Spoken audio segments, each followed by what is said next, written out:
नमस्कार दोस्तों, मैं रजनीश एक बार फिर आप सबका स्वागत करता हूं। दोस्तों, आज की इस वीडियो में हम लोग बात करने वाले हैं केंद्र सरकार की 23 सितंबर 2018 में लॉन्च हुई बहुत ही महत्वाकांक्षी और क्रांतिकारी प्रधानमंत्री जन आरोग्य आयुष्मान भारत योजना के बारे में। दोस्तों, इस योजना के तहत जो आम जनता है, जो गरीब है, जो मिडिल क्लास है, जो गरीबी रेखा के नीचे है, उनको 5 लाख रुपए तक का इलाज फ्री मिलना है। उनको अगर कोई दिक्कत आएगी 5 लाख तक का इलाज वो फ्री में हॉस्पिटल में जाके करा सकते हैं। ये सुविधा उनको मिलनी है। इससे दोस्तों सरकार का मानना ये था कि देश के 50 करोड़ से ज़्यादा लोगों का जीवन इससे सुधरेगा। दोस्तों 10 करोड़ परिवार और 50 करोड़ से ज़्यादा लोगों के जीवन में सुधार आएगा और वो गरीबी रेखा से उठ पाएंगे। दोस्तों गरीबी रेखा से ऊपर आ पाएंगे, क्योंकि दोस्तों बहुत बार जब गरीब या मिडिल क्लास फैमिली कोई परिवार हॉस्पिटलाइज होता है और जब हॉस्पिटल का बिल उसके कंधों पे आता है तो उसका बजट गड़बड़ हो जाता है और उसकी फाइनेंशियल स्थिति गड़बड़ा जाती है, वो फाइनेंशियल क्राइसिस में चला जाता है। पर दोस्तों जैसे जैसे समय बीता वैसे वैसे इस योजना को लेकर लोगों के मन में बहुत से गलतफहमी, बहुत से कन्फ्यूजन और बहुत से सवाल है। दोस्तों जैसे कि दोस्तों ये जो आयुष्मान कार्ड है काम नहीं करता, फर्जी है, क्योंकि दोस्तों बहुत से लोगों का कहना है कि बहुत सारे हॉस्पिटल इसको एक्सेप्ट नहीं करते हैं। तो दोस्तों इस वीडियो में आयुष्मान भारत कार्ड को लेकर आपके मन में जितनी भी गलतफहमी, जितनी भी कन्फ्यूजन और जितने भी सवाल हैं, सभी को दोस्तों मैं फैक्ट और डिटेल के साथ दूर करने की कोशिश करूँगा और आपको बताने की कोशिश करूँगा कि ये वाकई काम करता है कि नहीं करता। और ये जानने के लिए दोस्तों हम कुछ बड़े पॉइंट को स्टेप बाय स्टेप समझने की कोशिश करेंगे। जैसे दोस्तों आम जनता को इस कार्ड को यूज करने में क्या दिक्कत आ रही है, आम जो लोग हैं उनको क्या कंफ्यूजन है, क्या परेशानी है, क्यों यूज नहीं कर पा रहे वो। उसके बाद दोस्तों जब सरकार 5 लाख रुपए तक फ्री इलाज देने का वादा कर रही है, सरकार कह रही है कि भैया आप इलाज करिए, हम 5 लाख रुपए देंगे, फिर बहुत सारे हॉस्पिटल इसको एक्सेप्ट क्यों नहीं कर रहे हैं, इसको इंश्योरेंस की तरह क्यों नहीं यूज कर रहे हैं, क्यों मना कर दे रहे हैं। और उसके बाद दोस्तों सरकार की क्या कमियां हैं जिसकी वजह से ये योजना सफल नहीं हो पा रही है, सफल नहीं बन पा रहा है।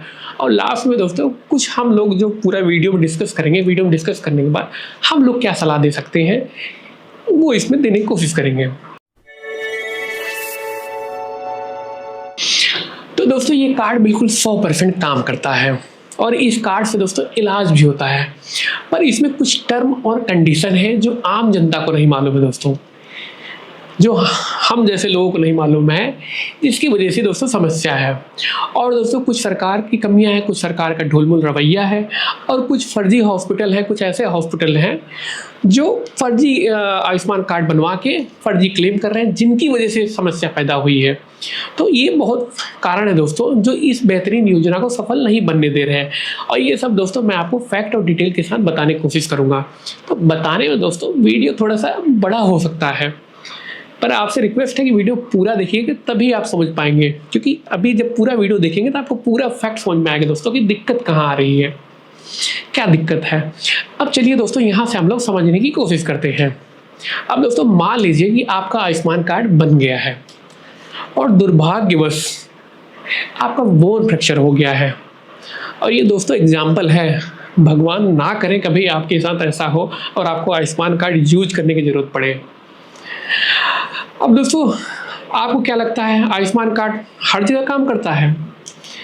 अगर आपको ऐसा लगता है तो आप थोड़ा सा दोस्तों गलत हैं, क्योंकि आयुष्मान कार्ड हर जगह काम नहीं करता दोस्तों। जो हॉस्पिटल आयुष्मान योजना के तहत लिंक है सिर्फ वही काम करेगा ये, और वही हॉस्पिटल इसको एक्सेप्ट करेंगे।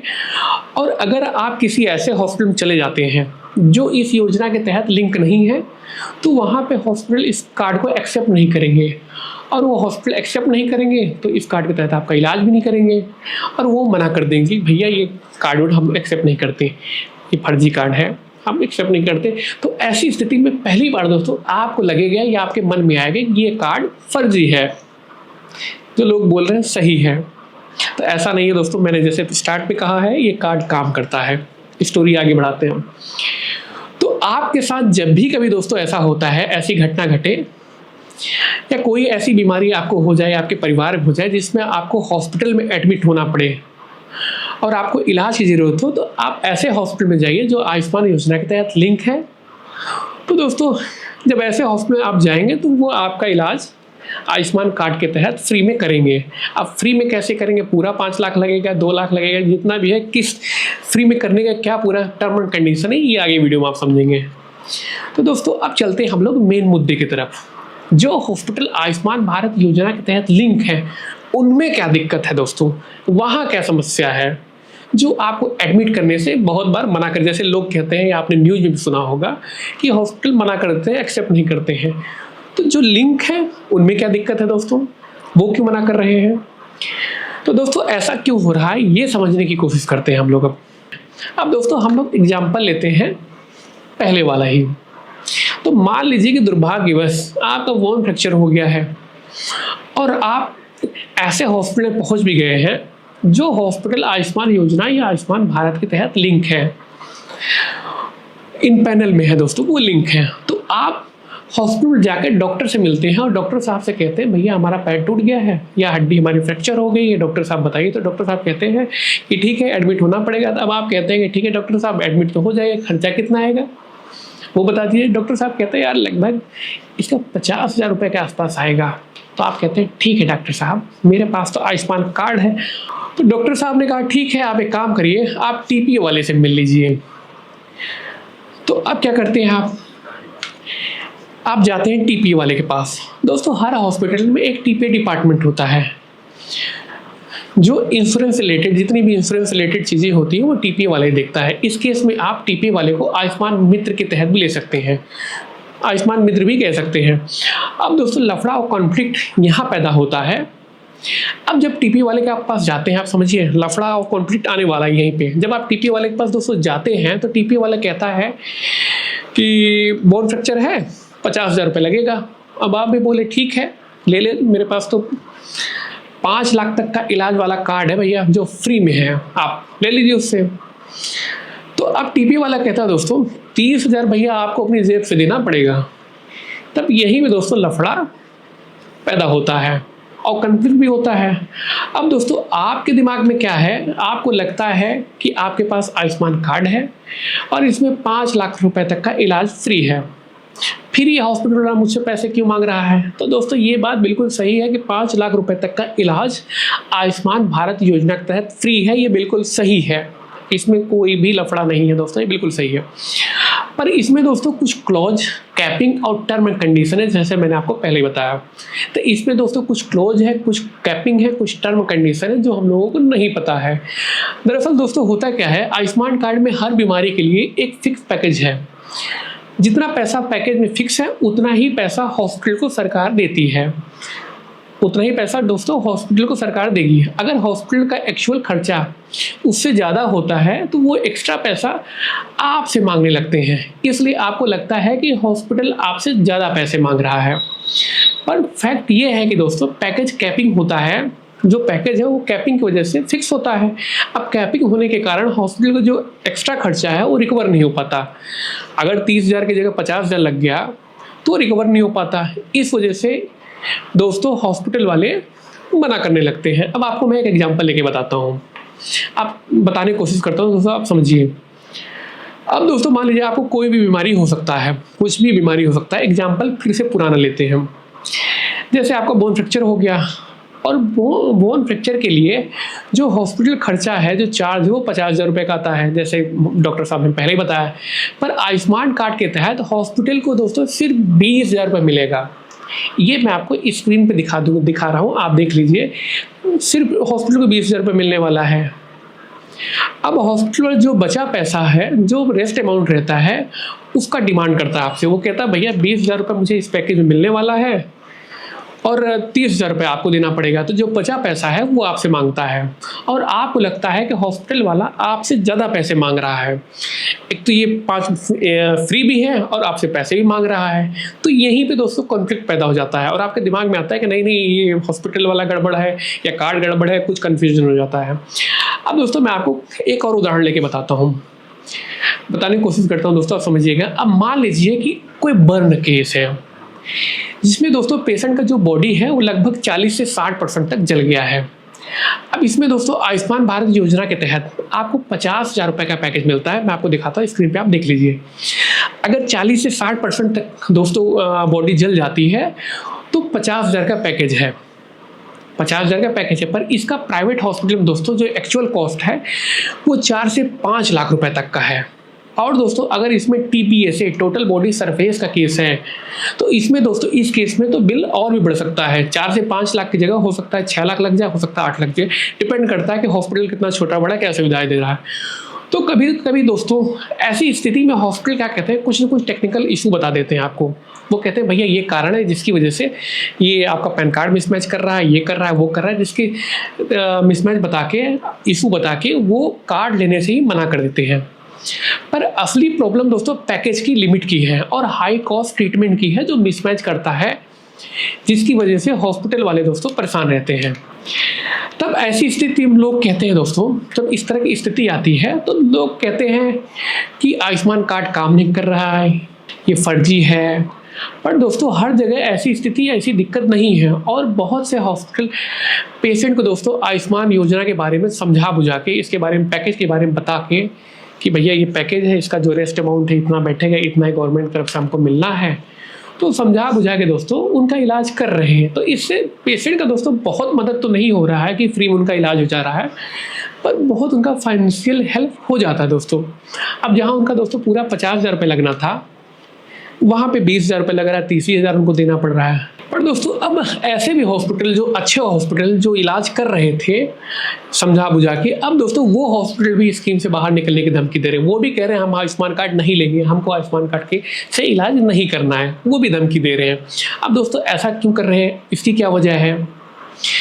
इसका दोस्तों क्योंकि बहुत सारी बीमारियों के इलाज का जो हेल्थ पैकेज है दोस्तों, हेल्थ पैकेज के रूप में जो उनको पैसा मिलता है वो बहुत कम है दोस्तों। जो भी आपको, जैसे मैंने आपको बताया, वो बहुत कम है। दूसरा दोस्तों आयुष्मान भारत स्कीम के तहत जो नियम है, रूल के तहत दोस्तों हॉस्पिटल जो क्लेम करता है उनका क्लेम का पैसा 15 से 30 दिन में मिल जाना चाहिए।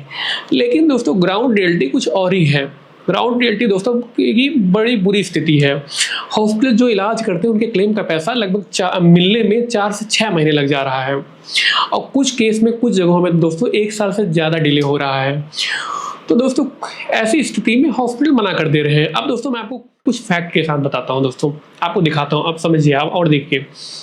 गुजरात में दोस्तों 2021 से 2023 के बीच लगभग 300 करोड़ के आयुष्मान क्लेम का पेमेंट अभी पेंडिंग था, नहीं हुआ था। केरल में दोस्तों, केरल में कई हॉस्पिटल हैं, उनमें लगभग 400 करोड़ का बिल अभी नहीं हुआ, गवर्नमेंट ने पे नहीं करा, वो भी इंतजार कर रहे हैं कि भैया मिल जाए पैसा, हमको दे दीजिए।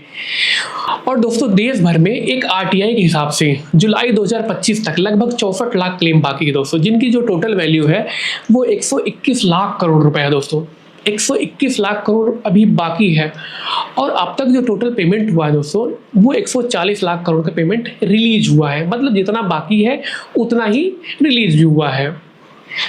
तो अब दोस्तों आप अभी रिसेंट में हरियाणा में, अभी रिसेंट में हुआ है, हरियाणा में सिचुएशन इतनी खराब हो गई थी कि लगभग 650 हॉस्पिटल जो प्राइवेट बड़े हॉस्पिटल थे उन्होंने गवर्नमेंट को, सरकार को वार्निंग दी कि आयुष्मान स्कीम से वो अपना नाम वापस ले लेंगे, वो भैया इलाज नहीं करेंगे। हाँ, वो मना कर दिए कि हम भैया इलाज नहीं कर पाएंगे, क्योंकि उनके करीब 490 करोड़ का क्लेम अभी तक पेंडिंग है। और अगस्त 2025 में हॉस्पिटल ने अपनी आयुष्मान सर्विस टेम्परेरी दोस्तों सस्पेंड भी कर दी और स्टेट गवर्नमेंट को धमकी दी कि अगर पैसा रिलीज नहीं हुआ और बजट नहीं टाइम पर अलॉट हो, उनको पैसा नहीं दिया गया, तो इससे गरीबों को बहुत नुकसान होगा, वो बाहर निकल जाएंगे तो गरीब पेशेंट का इलाज रुक जाएगा दोस्तों। तब इसके बाद गवर्नमेंट ने थोड़ा पैसा रिलीज किया, लेकिन इसके बाद भी दोस्तों अभी भी लगभग 100 करोड़ रुपए पेंडिंग है, अभी भी नहीं मिल पाया उनको इतनी धमकियां देने के बाद।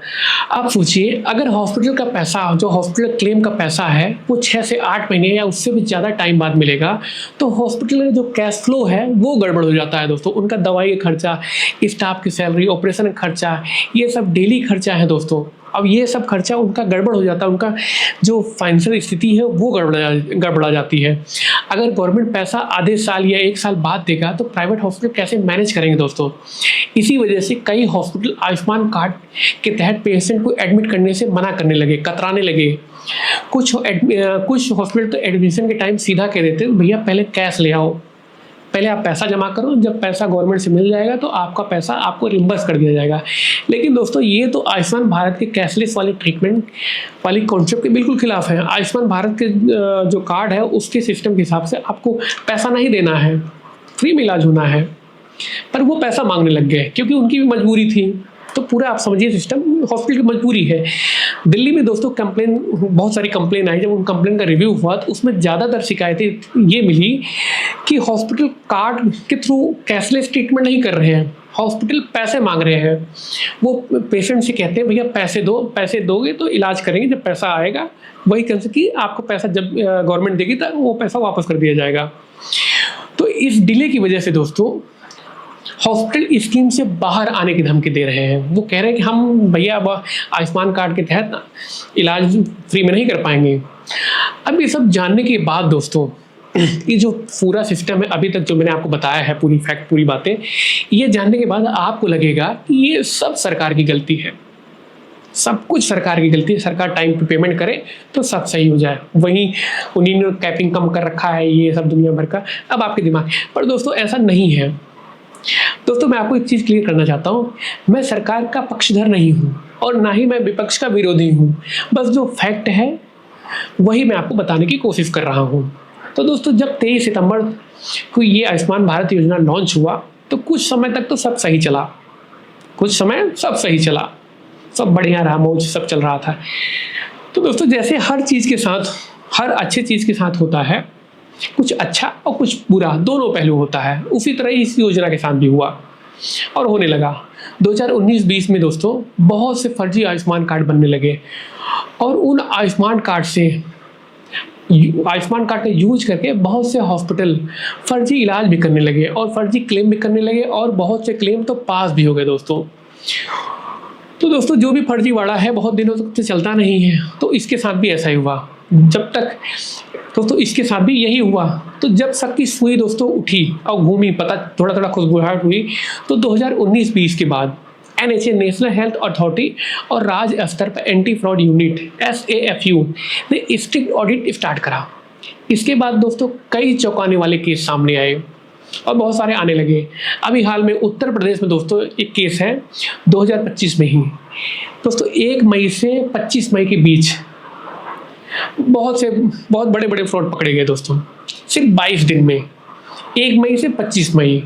इसमें दोस्तों 39 हॉस्पिटल में 6239 फेक, 39 हॉस्पिटल और 6239 फेक मेडिकल क्लेम प्रोसेस हो गए। उन्होंने फेक मेडिकल क्लेम प्रोसेस करा और उनका पेमेंट भी दोस्तों हो गया, उनका पेमेंट भी रिम्बर्स हो गया।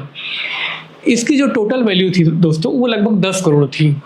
अब ये क्लेम रात के टाइम में अप्रूव हो रहे थे और सिस्टम लॉगिंग का मिसयूज कर रहे थे या तो हैक कर रहे थे। पर बाद में जब FIR रजिस्टर्ड हुआ, इन्वेस्टिगेशन जब स्टार्ट हुआ तो सोचिए उसमें पता लगा ये, और सिर्फ 3 हफ्ते में लगभग 22 दिन में ही 10 करोड़ का घोटाला हो जाता है। और दोस्तों एक ऑडिट में ये भी सामने आया कि देश भर के लगभग 66 करोड़ ट्रीटमेंट क्लेम में से 2.7 लाख करोड़ ट्रीटमेंट या तो फेक थे या इरेगुलर। मतलब क्लेम का जो अगर परसेंटेज देखेंगे दोस्तों, 7 करोड़ क्लेम हुआ जिसमें 2 लाख या 3 लाख क्लेम फर्जी निकला। पर लेकिन इनका जो पैसा है दोस्तों, वैल्यू देखेंगे तो 562 करोड़ रुपए था दोस्तों। और पंजाब, हरियाणा, हिमाचल जैसे स्टेट में दोस्तों कुछ हॉस्पिटल तो कुछ ज़्यादा ही आगे निकल गए। उन्होंने गलत डेटा भरा, गलत कुछ का कुछ इलाज बता दिया। जिसको बुखार था, मान लीजिए छोटा बीमारी था तो गलत ज़्यादा बड़ा बीमारी बता के ज़्यादा क्लेम लेने की कोशिश करी। तो अब क्या था दोस्तों, सरकार ने भी क्या करा, दूध का जला दोस्तों माठा भी फूक फूक के पीने लगे। तो सरकार ने एकदम कड़े कदम उठाने शुरू करे और अब तक 1100 से ज़्यादा हॉस्पिटल को स्कीम से बाहर कर दिया और कुछ को ब्लैकलिस्ट कर दिया, कुछ को सस्पेंड कर दिया और लगभग 120 करोड़ का फाइन भी हॉस्पिटल पर लगा दिया। जो हॉस्पिटल इस तरह के थे उन पे 120 करोड़ का फाइन लगा दिया। सरकार ने दोस्तों क्लियर मैसेज देने की कोशिश करा कि भैया फ्रॉड बर्दाश्त नहीं होगा, फ्रॉड टॉलरेट नहीं होगा। और दोस्तों सरकार ने और भी कड़े कदम उठाए फ्रॉड रोकने के लिए। दोस्तों NHA ने टेक्नोलॉजी मेजर्स लगाया, real time monitoring, AI, machine learning, algorithm, pattern analysis, fake bill पकड़ने के लिए दोस्तों सरप्राइज इंफेक्शन करने लगे, कभी भी पहुंच जाते थे हॉस्पिटल में, और स्ट्रिक्ट ऑडिट करने लगे, हर क्लेम को दोस्तों डिटेल में चेक करने लगे। और थोड़ी सी भी गड़बड़ी होती तो दोस्तों उसका क्लेरिफिकेशन मांगा जाता, और अगर क्लेरिफिकेशन नहीं दे पाता हॉस्पिटल, थोड़ी सी भी गड़बड़ी होती, कुछ गड़बड़ होता तो उसका क्लेम रिजेक्ट हो जाता था। तो इस कंडीशन में दोस्तों, और हर इलाज का जो क्लेम था वो लंबा ऑडिट होने लगा, जो भी इलाज था, जो भी क्लेम था वो लंबा ऑडिट होने लगा। तो इससे क्या होने लगा दोस्तों, जो 30 दिन के अंदर पेमेंट होना था, अब क्योंकि ऑडिट लंबा चलने का, क्लेम लंबा, क्लेरिफिकेशन मांगे जाने लगा, तो इससे उनका क्लेम सेटल जो 30 दिन में होना था, हो जाना चाहिए था, वो क्लेम सेटल होने में दोस्तों 6 से 12 महीने लगने लगे।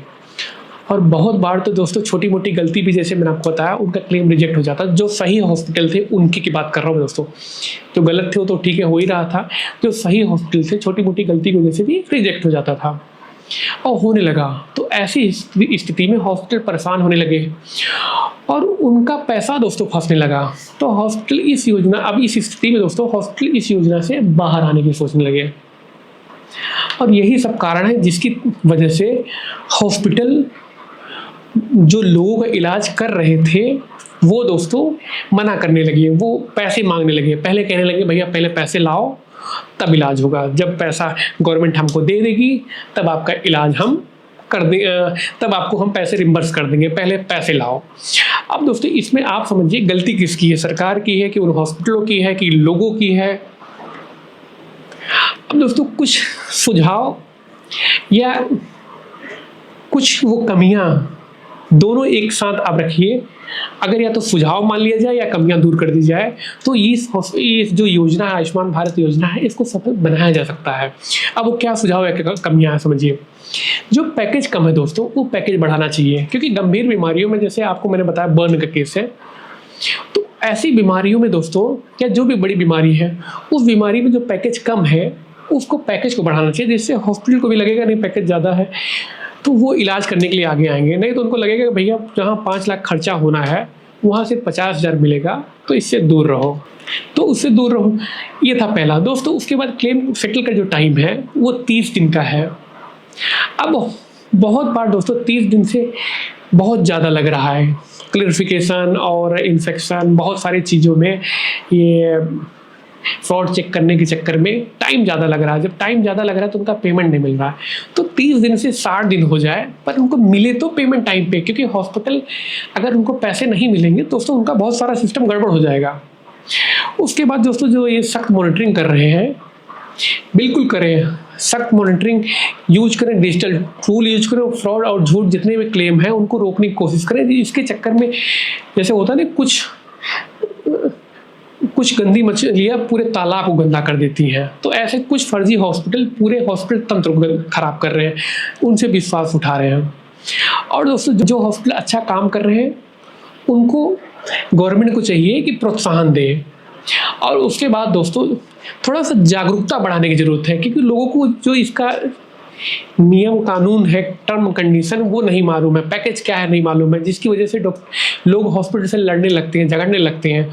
तो इसके बारे में पूरी गाइडलाइन सब कुछ पता होना चाहिए, जागरूकता होनी चाहिए, जिससे लोगों को सब कुछ चीज़ें मालूम हो, इससे ना तो हॉस्पिटल पे उंगली उठाएं ना तो वो आयुष्मान भारत कार्ड पे उंगली उठाएं। दोस्तों अगर आपको मैं एक चीज़ बताऊं तो ये सिर्फ जो कैपिंग है ये आयुष्मान कार्ड में नहीं है।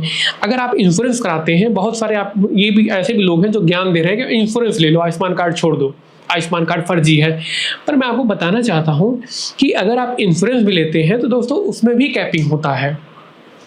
आपका अगर हॉस्पिटल का कैपिंग करा है कि इस बीमारी के लिए 2 लाख का देगी वो, तो 2 लाख ही देगी, आपका 10 लाख लग जाता है तो लग जाए।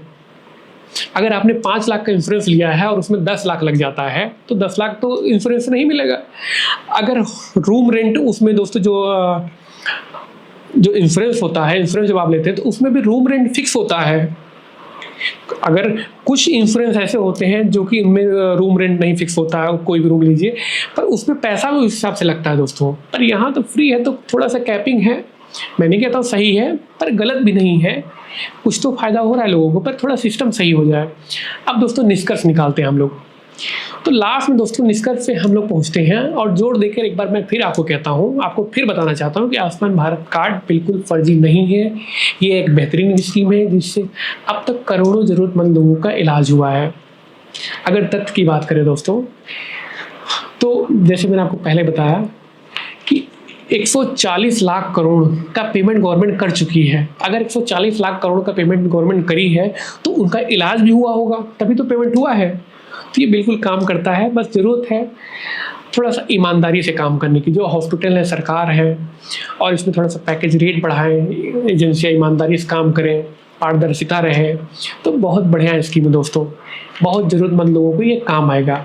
बहुत ऐसे लोग जो गरीबी रेखा के नीचे हैं उनको और गरीबी में जाने से बचाएगा। जो मिडिल क्लास है, अगर उनकी फैमिली एक बार हॉस्पिटलाइज हो जाती है तो वो दोस्तों गरीबी रेखा के नीचे चले जाते हैं, उनका बजट गड़बड़ हो जाता है। तो दोस्तों आप क्या लगता है, क्या आपने कभी खुद आयुष्मान कार्ड को यूज करा है या आपके किसी जानने वाले रिश्तेदार ने यूज करा है? अगर आपका कोई अनुभव है तो कमेंट में शेयर करिए दोस्तों। और आपसे रिक्वेस्ट करूंगा कि अगर वीडियो अच्छा लगा हो, काम का लगा हो, कृपया लाइक और चैनल को जरूर सब्सक्राइब करिए और वीडियो को शेयर जरूर करिएगा दोस्तों, क्योंकि इसमें मैंने बताने की कोशिश करा है कि कैसे यूज़ होता है, क्या क्या दिक्कतें हैं, सरकार क्या कर रही है, कहाँ सरकार की कमियाँ हैं, कहाँ हॉस्पिटल खराब कर रहे हैं, सारा कुछ मैंने बताने की कोशिश करा है। तो चलिए अपना ध्यान रखिए दोस्तों। थैंक यू सो मच आप लोगों का।